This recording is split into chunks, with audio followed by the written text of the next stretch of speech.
comenzar. Otro tema que tenemos en este capítulo del costo para la toma de decisiones es el costo basado en actividades. El costo basado en actividades es una metodología diseñada para la distribución de los costos indirectos de fabricación. Ya hemos visto en el tema anterior del costeo directo cómo se distribuían, perdón, sí, el costeo directo, y en el anterior a este de los costos de distribución, cómo los costos que no eran del proceso de fabricación se podrían asignar a diferentes líneas de producto. Aquí eh, vamos a ver una metodología para asignar de una forma lógica los costos de fabricación que son indirectos a los productos. Hay dos metodologías, por tanto. La tradicional, que es la que hemos utilizado desde el curso anterior, donde se asignaban los costos indirectos a través de una tasa. No sé si recuerdan, tal vez en el primer curso de costos, donde había una tasa de asignación que se calculaba con base en las horas máquina o con base en las horas hombre, donde al final calculaban una sobre o subaplicación de los costos indirectos. Ese cálculo que se hacía en ese momento es básicamente la asignación de los costos indirectos de fabricación por el método tradicional. Por el método basado en actividades, lo que vamos a hacer es una doble asignación de costos. Primero deberemos llevar un control por cada gasto que tiene la empresa en los procesos de producción, asignar el gasto a cada una de estas actividades y posteriormente esas actividades asignarlas al producto de acuerdo al uso que le den. Por ejemplo, consideremos algún producto, tal vez en una mueblería, la parte de la realización de puede ser las órdenes de compra. Y además un producto requiera procesar órdenes de compra, más gasto asociado a este va a tener. Básicamente esa es la lógica del costeo por actividades. Entre más gasto tenga de un elemento, más de este va a tener. Pueden ser órdenes de compra, pueden ser los procesos. Un segundito. Ahí está.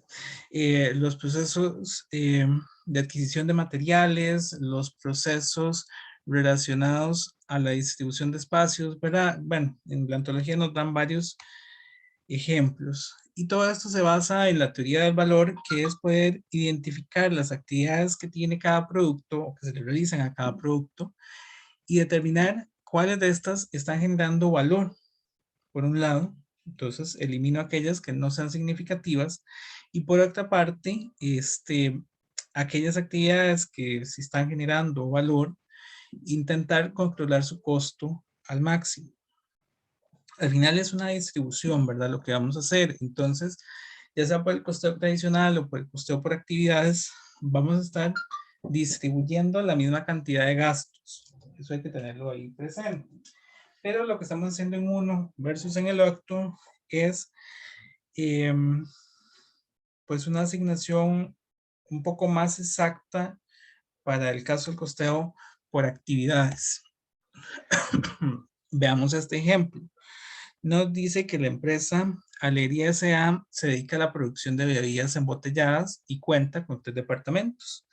Vean que aquí tenemos estas 3 actividades: compras, que se encarga de adquirir la materia prima; producción, que se encarga de preparar el producto para su venta; y distribución, que se encarga de entregar el producto terminado. Las 3 son actividades secundarias al proceso de producción como tal, y nos dice que tenemos los detalles para cada una de las actividades durante el mes, donde tendríamos el número de órdenes de compra, las rutas y las horas de preparación. Aquí el elemento que tenemos que tomar en cuenta es que las compras y la distribución, que son las actividades indirectas, tenemos que identificar un elemento lógico para poder distribuirlos. En el caso de las compras, para este ejemplo, nos están dando que el distribuidor lógico va a ser el número de órdenes de compra. Entonces, si ahí vemos que hay 50 para el producto A y 40 para el producto B, significa que yo le voy a asignar más costo al producto A con respecto al producto B. Y en el caso de las rutas, igual el producto A tiene 22 rutas y el producto B tiene 18. Nuevamente, vamos a tener más gasto de distribución en el producto A que en el producto B.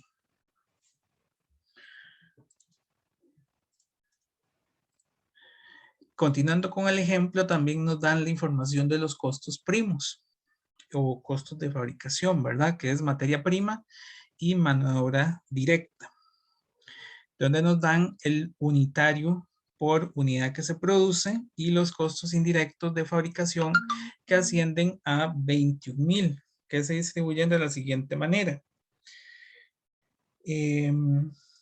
Compras 10,000, distribución 9,000 y producción 2,000. Estos tres son los que se estarían distribuyendo de acuerdo con las bases que nos habían dado al inicio, ¿verdad? Con estas bases de aquí. Del número de órdenes de compra, del número de rutas y el número de horas de preparación. Reitero, lo que vamos a hacer es simplemente una distribución. También nos dice que la empresa utilizó en total 280 horas de mano de obra directa para la producción de 8,000 botellas.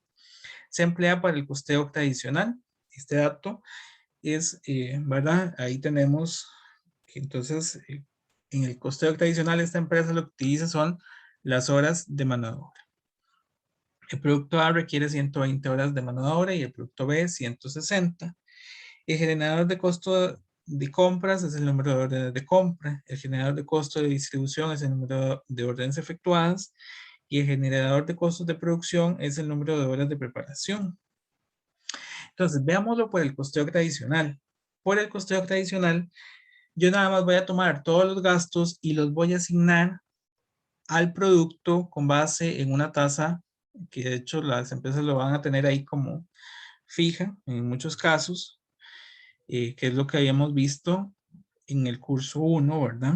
Donde tenemos los gastos indirectos de fabricación, que son 21,000, que hace un rato nos dijeron que estaban distribuidos en los 3 departamentos. Y se están distribuyendo entre 280 horas, porque es con base en las horas, creo que está mal, ¿verdad? Son las horas de mano de obra, las que nos dan hace un rato. Por tanto, por cada hora que requiere el producto, le voy a asignar 75 de costos indirectos. Pero es importante que 75 no está considerando las diferentes actividades que tenía, ¿verdad? 75 ya incluye los costos indirectos de producción, ya incluye los costos de distribución y ya incluye también los costos del departamento de compras. Una vez que yo tengo los 75, se los voy a asignar al producto. Bueno, me voy a brincar el paso 3. En el producto A, este tiene 120 horas y en el producto B tiene 160. ¿Cómo asigno el costo de indirecto? Únicamente con una multiplicación. Las 75 que vale cada hora por la cantidad de horas que tiene o requirió ese producto. En este caso, A tiene 9,000, que son 75 por hora por 120 horas. Y en el caso de B, 160 horas por 75 que vale cada hora. El costo primo, ese ya ustedes sí pues lo han manejado normal, ¿verdad? En otros temas, donde tendríamos que para el producto A se ocupa por unidad 0,55 de materiales y 0,45 de mano de obra. Aquí simplemente sumarlos, 0,55 más 4,55, 5,10 de costo primo por unidad y en B 5,05. Si yo multiplico esto por la cantidad de unidades, vamos a tener el costo primo total.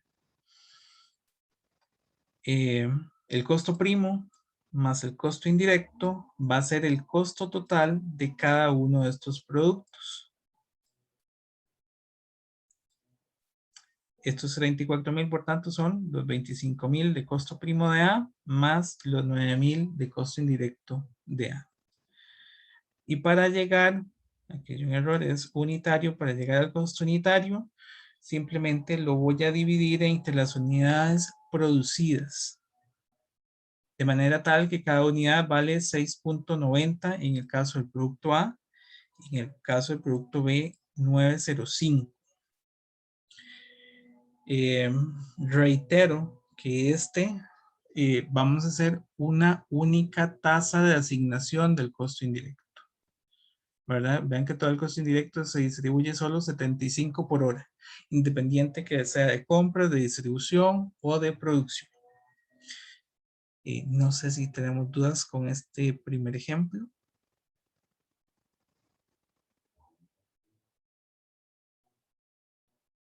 No, profe. Ok. Ahora, si yo lo hago por actividades, no voy a tener una única tasa de asignación del costo indirecto, sino que tengo que tener una por cada actividad.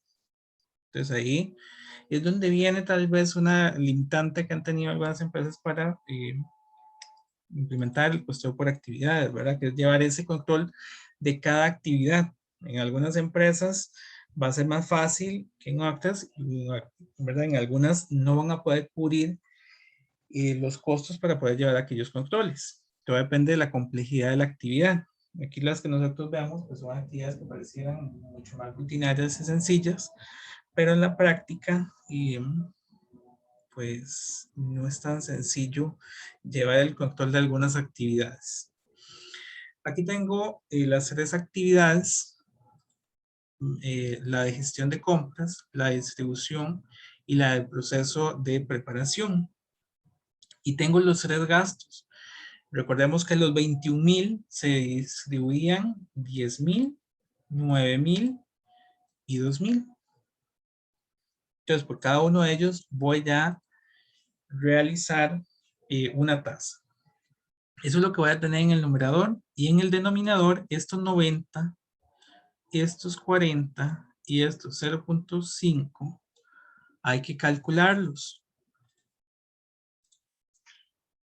Simplemente, si yo me vengo por aquí, me decía que el número de órdenes de compra eran 50 en A y 40 en B, que son 90.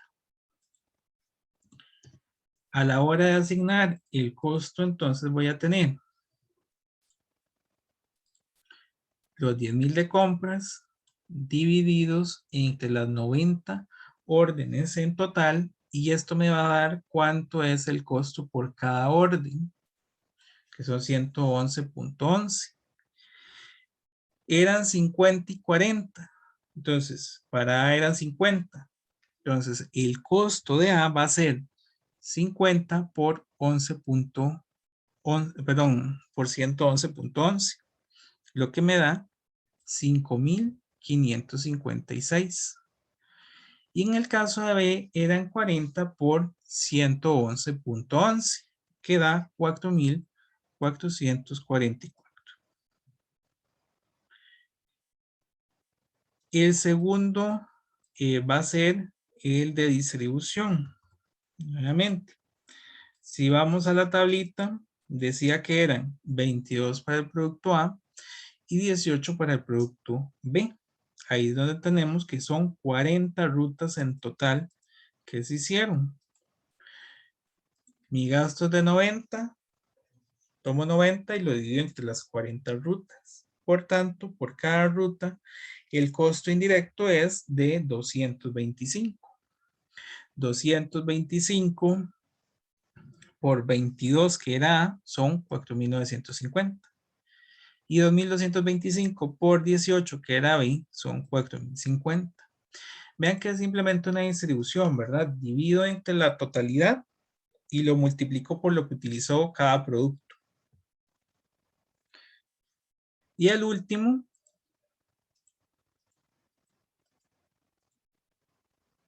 son el número de horas de preparación, que son 0.25 en A y 0.25 en B.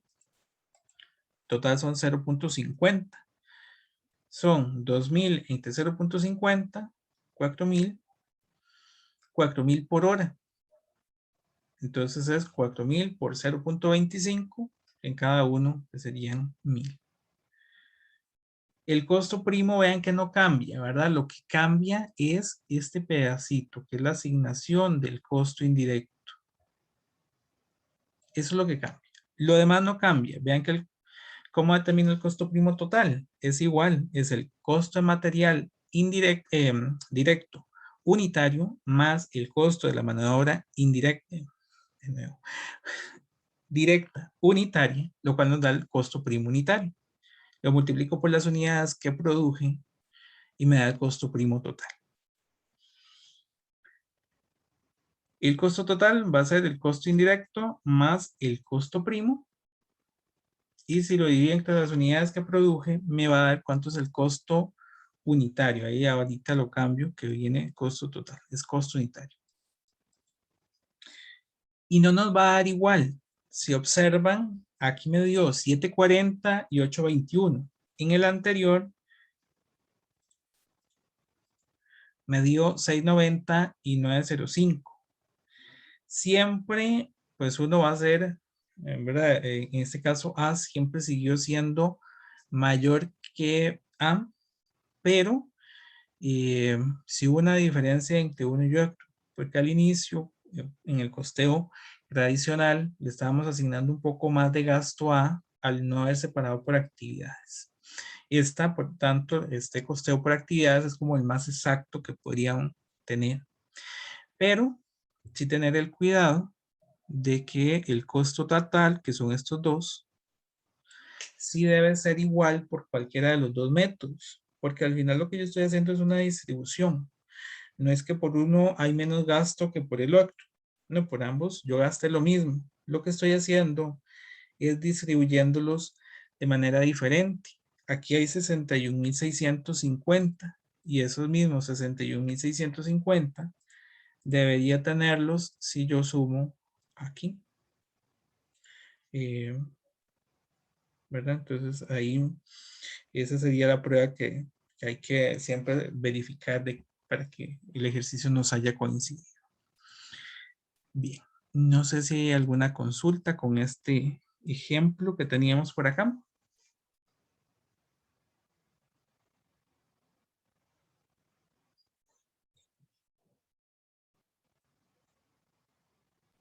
Hasta el momento no, profe. Todo bien, entonces. Está bien. Este es el tercer subtema que tenemos. Otro tema va a ser ahora el precio. Vean que las metodologías que hemos visto hasta el momento han sido primero para determinar cuántas unidades producir, después para determinar cuáles son las unidades más rentables, ahora para asignar el costo y esta que sigue es para asignar el precio. La asignación del precio tiene varias metodologías. Básicamente es definir a qué precio se colocará el producto. Hay que considerar los niveles de producción, ¿verdad? Un insumo muy importante va a ser el punto de equilibrio, que fue el primer subtema que vimos al puro inicio, la semana pasada.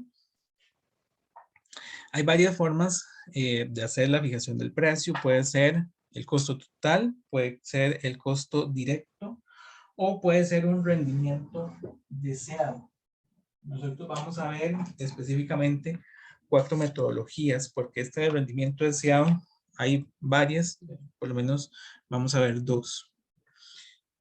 El primero es la fijación del precio basado en el costo total. Aquí la empresa se desea ganar un 20% de utilidad sobre el costo total. Entonces, ¿qué va a ser el costo total? El costo total es el costo indirecto de fabricación, el gasto variable de administración y ventas, el costo indirecto de fabricación fijo y el gasto fijo de administración y ventas. Qué curioso, me parece que faltó, consideremos que este primero sea el costo de fabricación, porque si no, no hay costo, digamos, de materiales y mano de obra. Pero bueno, el costo total va a ser entonces los de fabricación más los de administración y ventas. En este caso, yo me quería ganar un 20% de utilidad sobre el costo. Cuando nos dicen que es sobre el costo, anoten que es una multiplicación, porque hay otra variación, ¿verdad? Que es un 20% sobre el precio, que ahí es más bien dividiendo. Y esta es multiplicando. Tendríamos, entonces, todos los costos indirectos que suma 100 y sobre 100 yo voy a aplicar el 20%. Siempre el 20% son 20. Yo me voy a ganar 20 utilidad. Por tanto, el precio sería 120. Este es el más sencillo, ¿verdad? Que digamos que ya lo hemos utilizado anteriormente.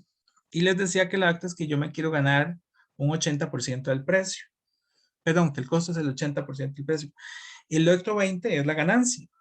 Pero aquí no lo voy a hacer multiplicando, sino dividiendo. Igual, tendría todos los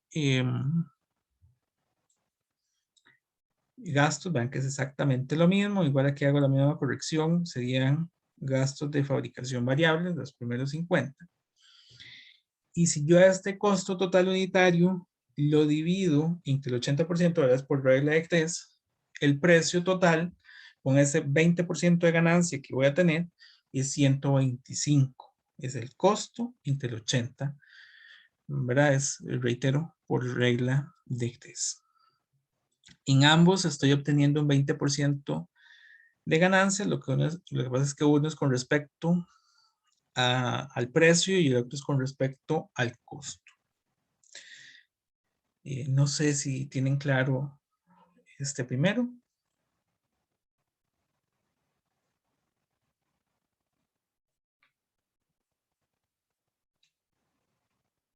Profe, este también es de el costo total. Correcto. Sí, Ok. sí. Sí, sí. Vamos a tener como costo total siempre que yo sume la parte variable y la parte fija. Porque aquí tengo los costos variables de fabricación más eh, los variables de ventas y también los fijos. Si yo voy a la metodología 2, que es basada en el costo directo, recordemos que el costo directo no contempla los gastos fijos. Entonces, es el mismo escenario. La empresa se desea ganar un 20% de utilidad sobre el costo directo, pero ese costo directo es sinónimo de costo variable. Entonces, los que voy a sumar solamente son estos dos, los 50 y los 10. Mi precio va a ser con base en el costo directo unitario, que en este caso son 60.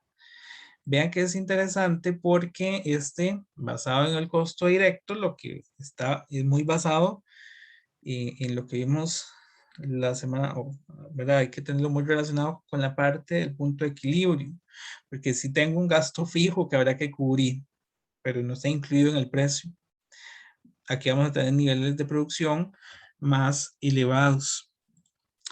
Entonces, ya sé que mi costo directo es de 60 y sobre él hago lo mismo, aplico el 20%. Miren que aquí sería 60 por el 20%, que me da 12, y por tanto mi precio sería 60 más 12, que es la utilidad deseada.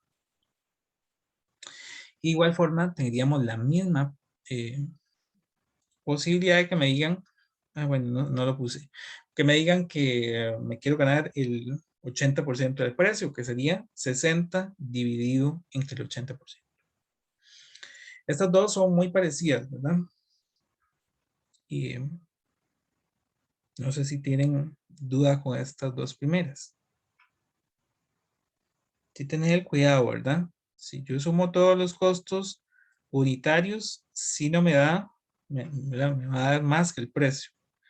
El precio no lo cubre, pero es precisamente porque está esa margen de contribución que hay cubriendo el costo fijo. Entonces, estamos hasta aquí.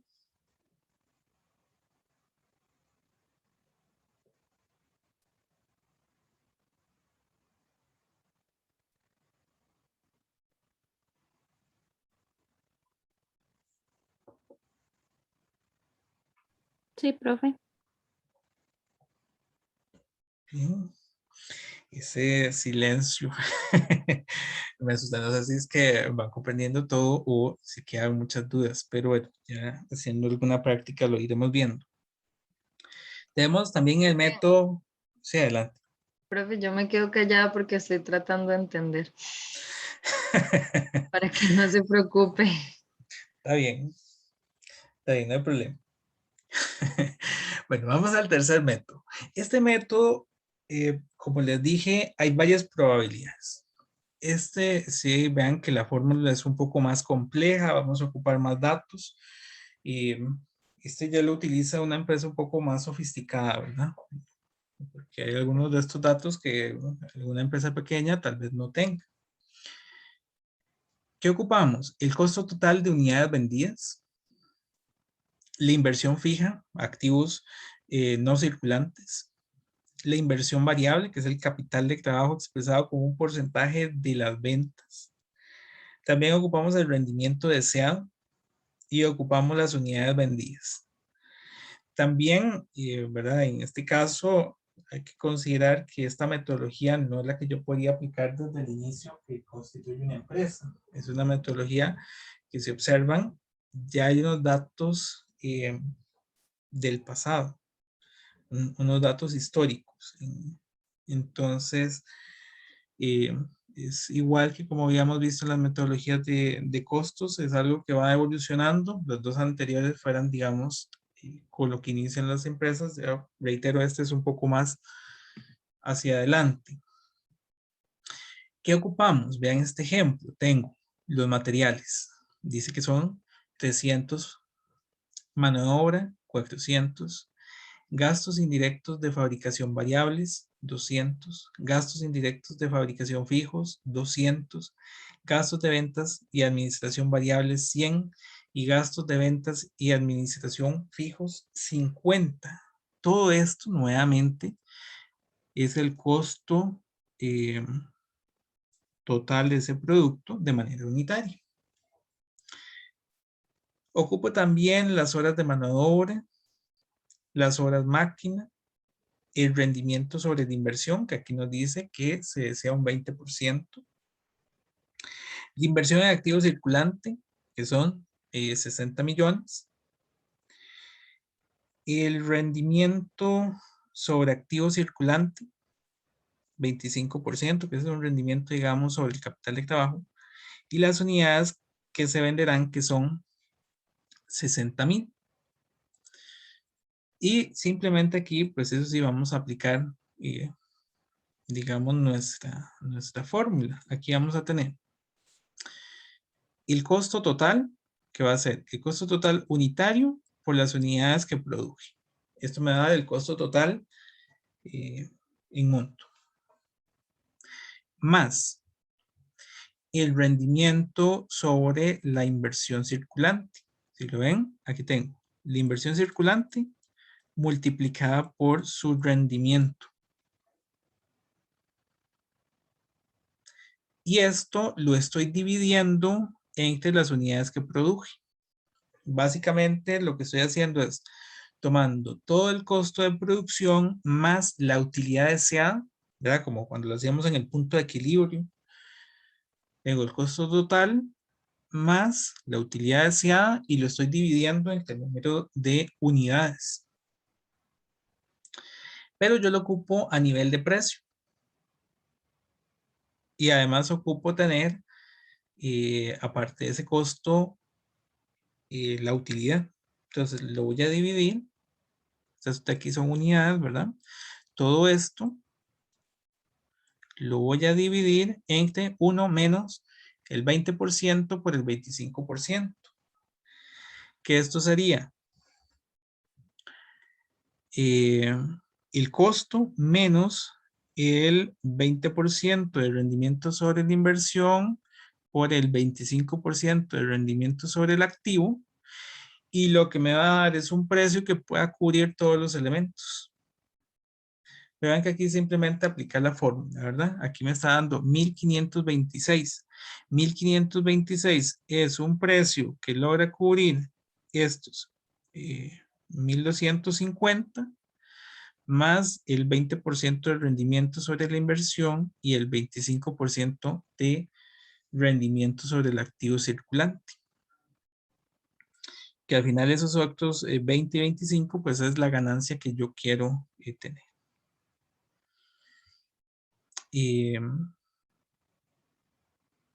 ¿Dudas con este? Para fines de nuestra evaluación, nosotros les vamos a dar ahí cuál es el activo, ¿verdad? Para que ustedes lo tengan y cuál es el rendimiento, ¿verdad? Ahí no hay problema.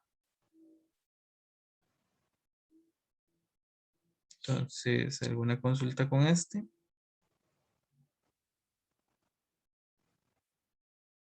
Habría que verlo en la práctica, profe. Sí.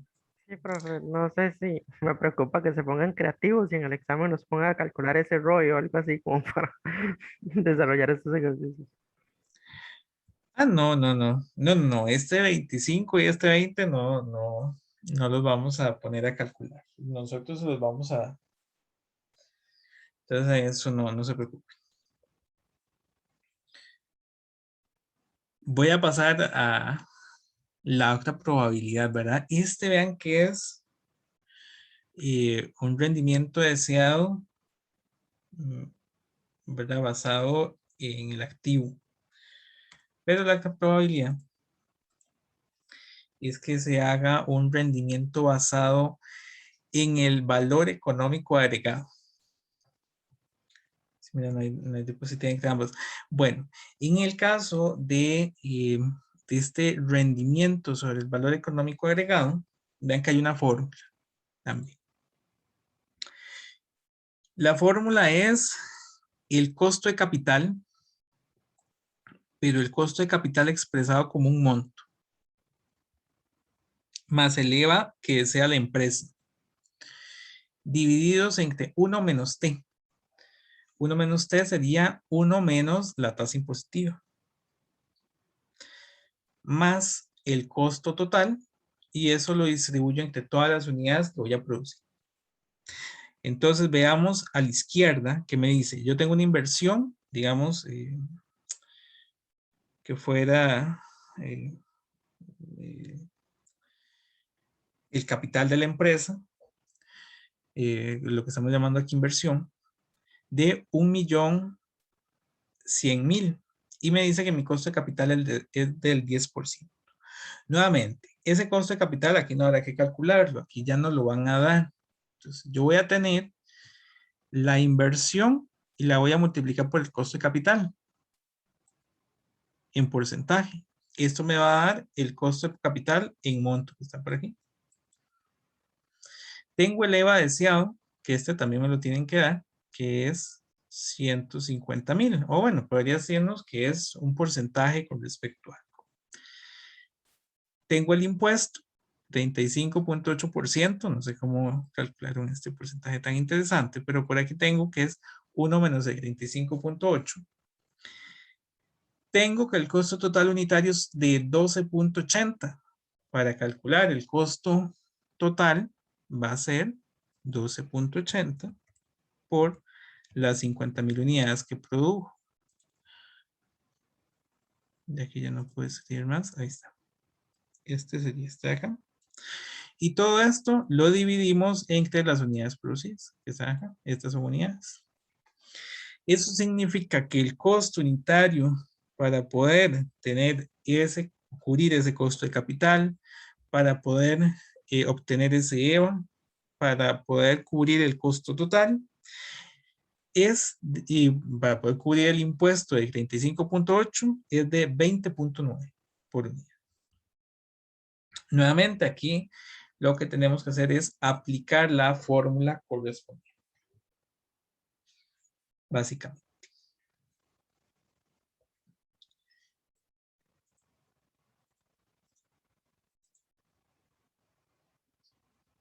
Bueno, aquí nada más les dejé a manera de prueba eh, para esa metodología de Leo. Si yo tengo las 50,000 unidades, ya se me olvidó cuánto era el precio, 20.90 y 20.9. Si yo tengo las 50,000 unidades por 20.9, me va a dar 1,045,000. El costo de ventas va a ser las 50,000 unidades por 12 no recuerdo cuánto era, voy a poner que es 9.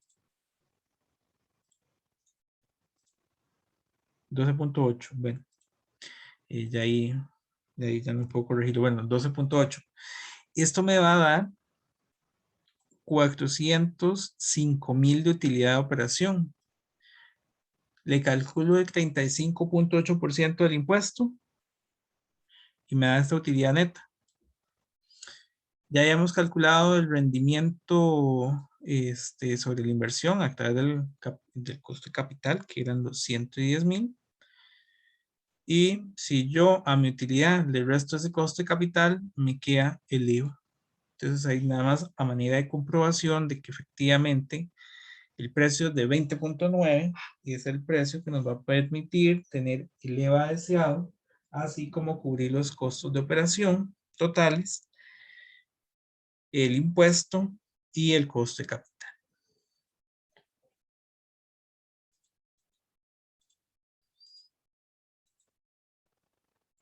No sé si hay dudas hasta acá.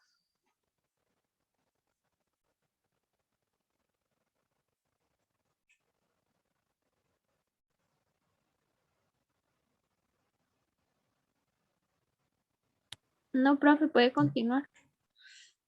Está bien.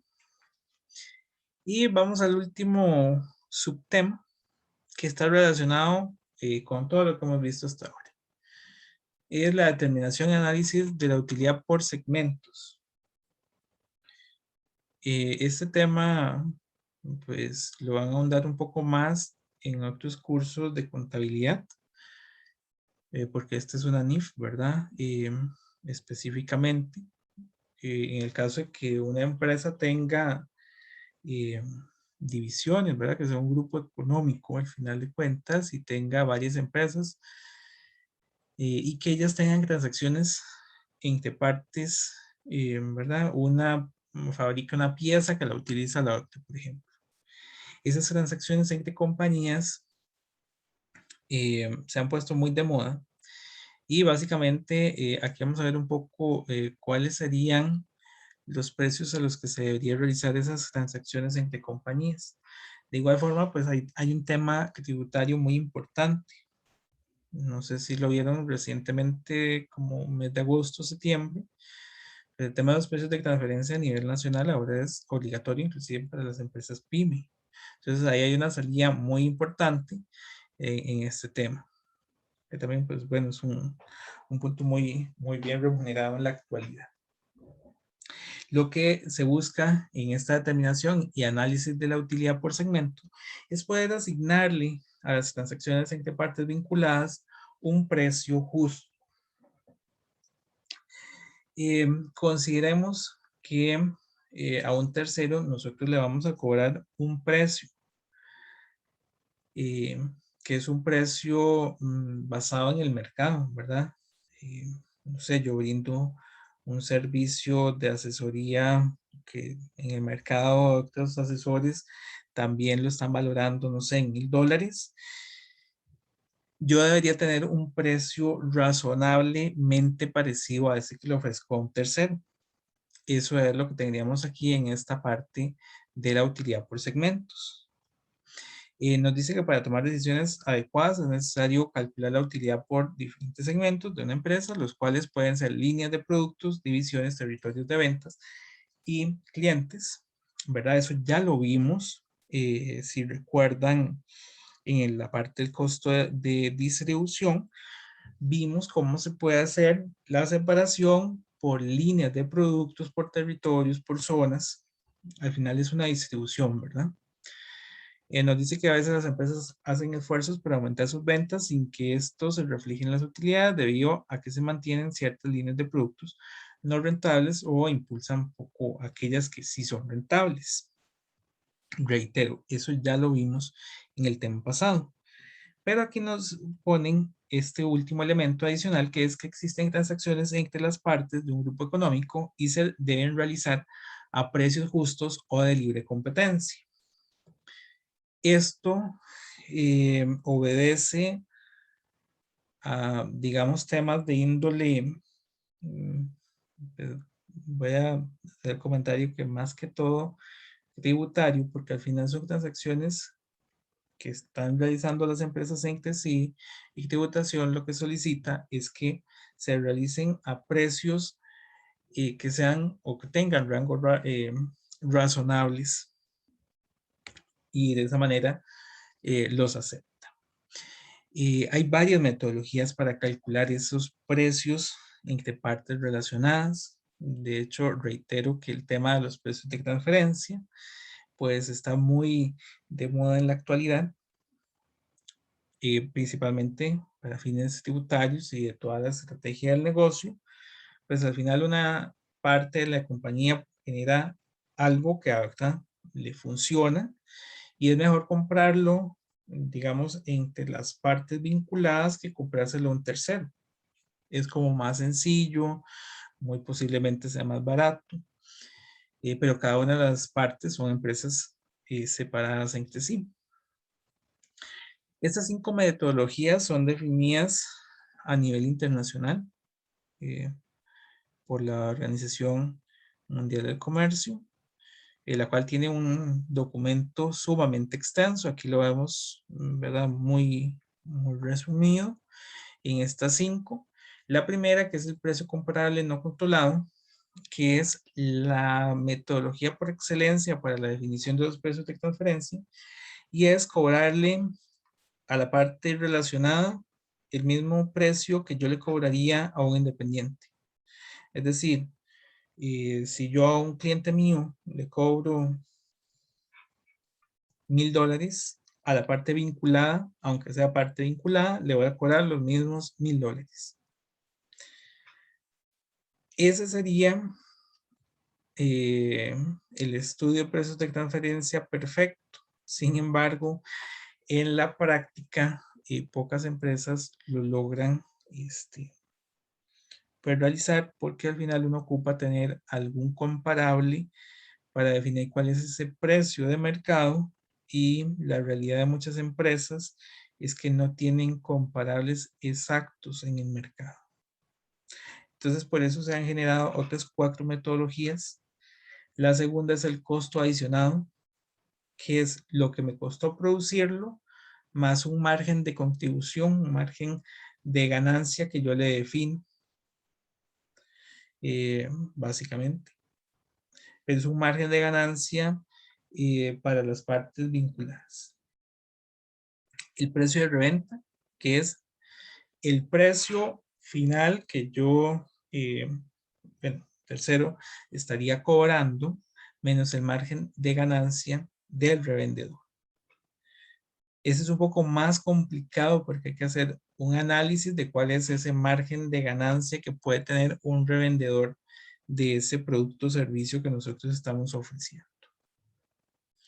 El cuarto, que es la participación de utilidades, que es asignar un margen de utilidad de operación que se tendría con partes independientes. Entonces vamos a tener el costo más el margen de utilidad que yo tendría si ofrezco ese producto, ese servicio a un tercero.